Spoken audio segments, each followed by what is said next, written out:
دنیا میں 7 جنگیں رکوائیں، اقوام متحدہ کہاں تھی؟ جان بچانا اہم ہے، ایوارڈ جیتنا نہیں۔ امریکی صدر کا جنرل اسمبلی میں خطاب۔ ڈونلڈ ٹرمپ کہتے ہیں غزہ میں جاری جنگ کو فوری طور پر ختم ہونا چاہیے، فلسطینی ریاست قائم ہو لیکن حماس کی گنجائش نہیں۔ یوکرین جنگ پر بھی بات کی، بولے پیوٹن سے دوستی کی وجہ سے امید تھی کہ یوکرین جنگ ختم کروا لوں گا، لیکن بھارت اور چین روسی تیل خرید کر اس جنگ کو مزید ہوا دے رہے ہیں۔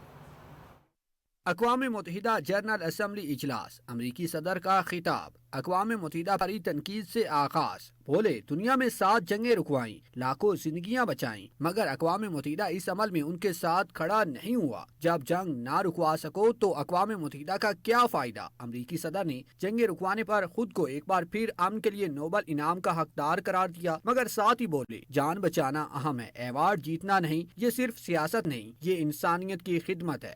Likewise, in a period of just 7 months, I have ended 7 unendable wars. They said they were unendable.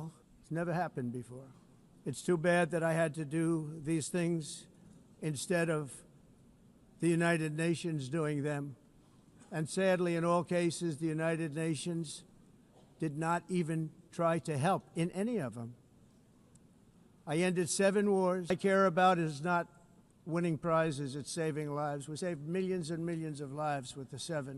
امریکی صدر ڈونلڈ ٹرمپ نے غزہ میں جاری جنگ پر تشویش کا اظہار کرتے ہوئے کہا کہ اسے فوراً ختم ہونا چاہیے، امن کے لیے بات کرنی چاہیے، فلسطینی ریاست قائم ہو لیکن حماس کی گنجائش نہیں۔ انہوں نے مطالبہ کیا کہ حماس 1 یا 2 نہیں، سارے یرغمالیوں کو رہا کرے۔ As everyone knows, I have also been deeply engaged in seeking a ceasefire in Gaza. Have to get that done. Have to get it done.